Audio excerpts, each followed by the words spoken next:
Radhe Radhe YouTube family, कैसे हैं आप सब लोग। आशा करती हूँ कि अच्छे होंगे, स्वस्थ होंगे, मस्त होंगे और अपनी अपनी लाइफ में व्यस्त होंगे।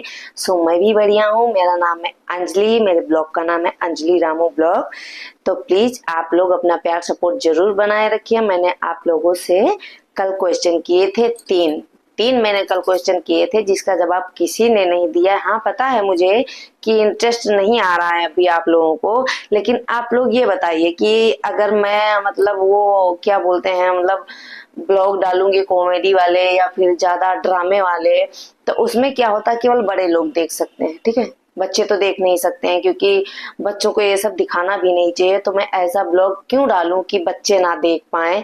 मैं ऐसा ब्लॉग डालती हूँ जिससे कि बच्चे भी देख सकें और घर के बड़े भी देख सके, ठीक है। दोनों घर में सभी को इंटरेस्ट हो, तो मैं ऐसे ब्लॉग डालती हूँ। तो आप लोगों को क्या मेरे ब्लॉग में इंटरेस्ट नहीं है? मुझे लगता है कि इंटरेस्ट नहीं है, क्योंकि इसलिए लग रहा है क्योंकि किसी ने इसका जवाब नहीं दिया, तो इस वजह से मुझे लग रहा है। चलिए कोई बात नहीं, नहीं इंटरेस्ट है फिर भी मैं ब्लॉग तो डालती ही रहूंगी, क्योंकि किसी न किसी दिन तो इंटरेस्ट बढ़ेगा आप लोगों का। तो ज्यादा बोर ना करते हुए ब्लॉग को आगे बढ़ाते हैं। मैंने कल आप लोगों से क्वेश्चन किया था, सवाल किया था, 3 सवाल मैंने किए थे, ठीक है। और ये बात जरूर आप लोग याद रखना कि ये जो मैं क्वेश्चन करती हूँ, सवाल करती हूँ, इसका क्या है, ये आप लोगों के बच्चों पे भी बहुत बड़ा असर पड़ने वाला है कि बच्चे इससे कुछ सीखते हैं, है ना। बच्चे सीखते हैं, तो ये आप लोग जरूर दिखाइएगा अपने बच्चों को। ऐसा नहीं है कि मैं इंग्लिश में बोलती हूँ या फिर मैं मतलब अवधि में बोलती हूँ, यूज करती हूँ वर्ड, तो बच्चे नहीं समझ सकते हैं और बड़े नहीं समझ सकते हैं, ऐसा कुछ नहीं है। मैं शुद्ध भाषा यूज करती हूँ जिससे बच्चे भी समझ जाएं और बड़े लोग भी समझ जाएं, है ना। तो ऐसे ब्लॉग मैं मतलब बनाती हूँ कि जिसमें दोनों लोग समझ जाएं। तो चलिए ब्लॉग को आगे स्टार्ट करते हुए, बढ़ाते हुए, मैंने जो कल क्वेश्चन किए थे, पहले मैं क्वेश्चन बता देती हूँ कि मैंने क्या कल क्वेश्चन किए थे आप लोगों से। तो मैंने पहला क्वेश्चन किया था कि राष्ट्र पक्षी, भारत का राष्ट्र पक्षी कौन है, ठीक है। तो भारत का राष्ट्र पक्षी कौन है, चलिए मैं इसका जवाब दे देती हूँ। इसका जवाब है मोर, ठीक है। और दूसरा मैंने सवाल किया था, मतलब क्वेश्चन किया था कि हवाई जहाज में ट्रेवल करते वक्त, मतलब सफर करते वक्त, कौन सा फ्रूट ले जाना सख्त मना है। कौन सा फल हवाई जहाज में सफर करते वक्त ले जाना सख्त मना है। तो इसका जवाब रहेगा नारियल, ठीक है। इसका जवाब आपको मिल गया, इसका जवाब रहेगा नारियल। चलिए आगे बढ़ते हैं और तीसरा सवाल आपसे करते हैं, जो मैंने कल पूछा था तो किसी ने आंसर नहीं दिया है। तो चलिए मैं आगे बता देती हूँ। तीसरा ये है कि मतलब भगवान श्री राम की बहन का क्या नाम था, ठीक है।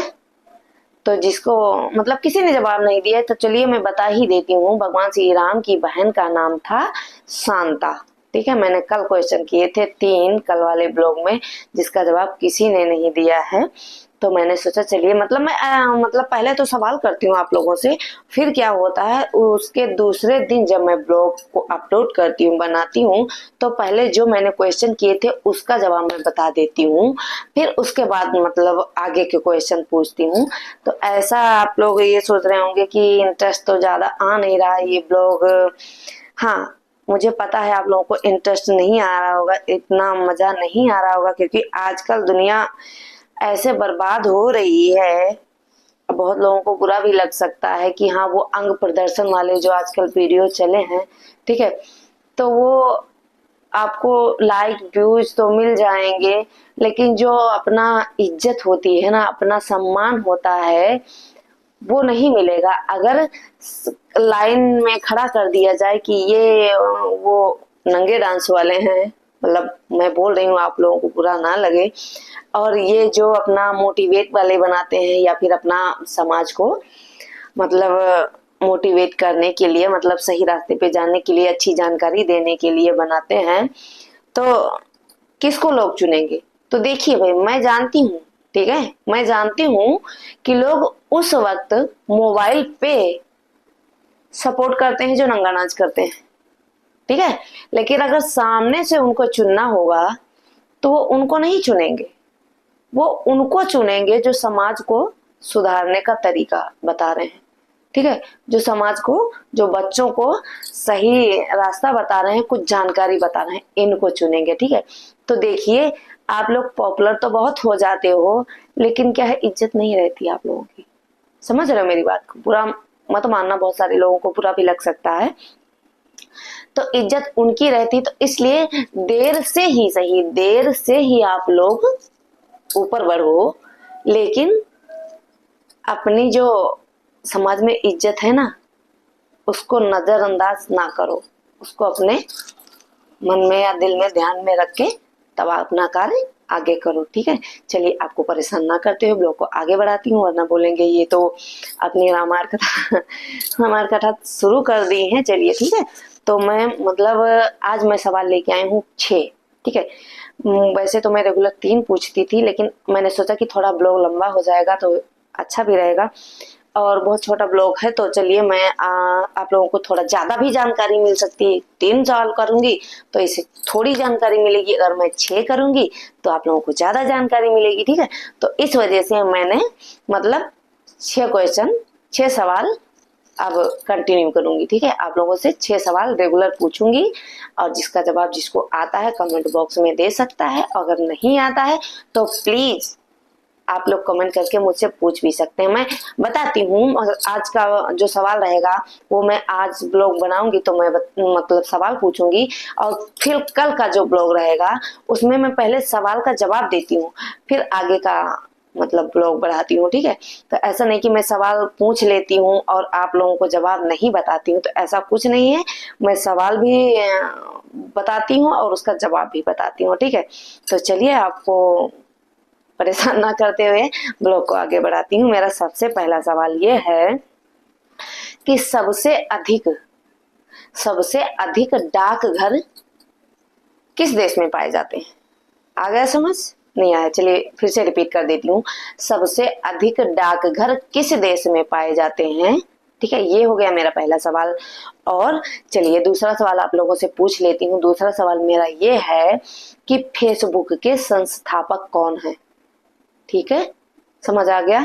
फेसबुक के संस्थापक कौन है? चलिए ठीक है, ये हो गया मेरा दूसरा सवाल। और अभी मैं आप लोगों से पूछ रही हूँ तीसरा सवाल, कंप्यूटर का पिता किसे कहा जाता है? कंप्यूटर का पिता किसे कहा जाता है? और ये हो गए मेरे 3 सवाल। चलिए अब भी पूछती हूँ मैं चौथा सवाल।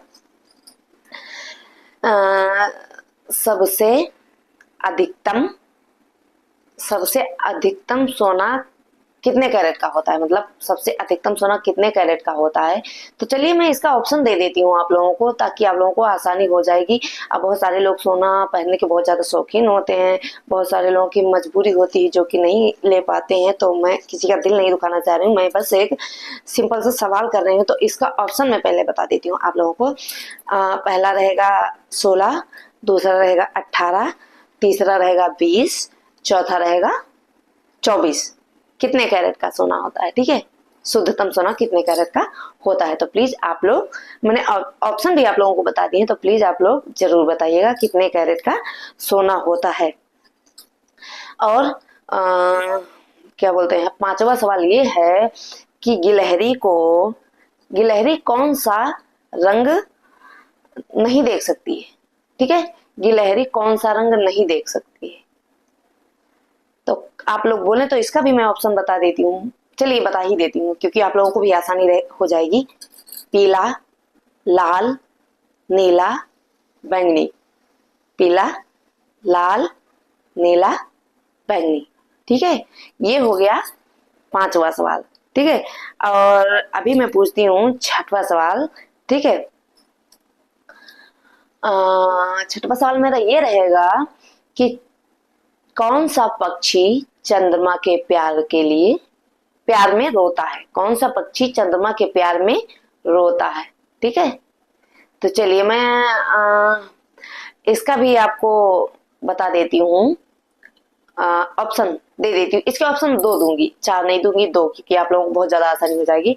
इसका ऑप्शन रहेगा, पहला रहेगा तोता, दूसरा रहेगा चकोर, ठीक है, तो इसमें से आपको चूज करके कमेंट करके जरूर बताना है। आशा करती हूँ कि आप लोगों को ब्लॉग मेरा अच्छा लगता होगा। तो चलिए, आपको ज्यादा ना परेशान करते हो, ब्लॉग को दी एंड करते हैं। और प्लीज आप लोगों से अनुरोध है कि प्लीज आप लोग कमेंट करके जरूर बताइएगा, मेरे ब्लॉग को जरूर अपना प्यार सपोर्ट दीजिएगा। ठीक है, तो आपको परेशान ना करते हुए मैं मिलती हूँ कल के ब्लॉग में। तब तक आपके कमेंट का मुझे वेट रहेगा, इंतजार रहेगा। ठीक है, तो आप सभी को सीताराम जी, राधे राधे, जय श्री श्याम।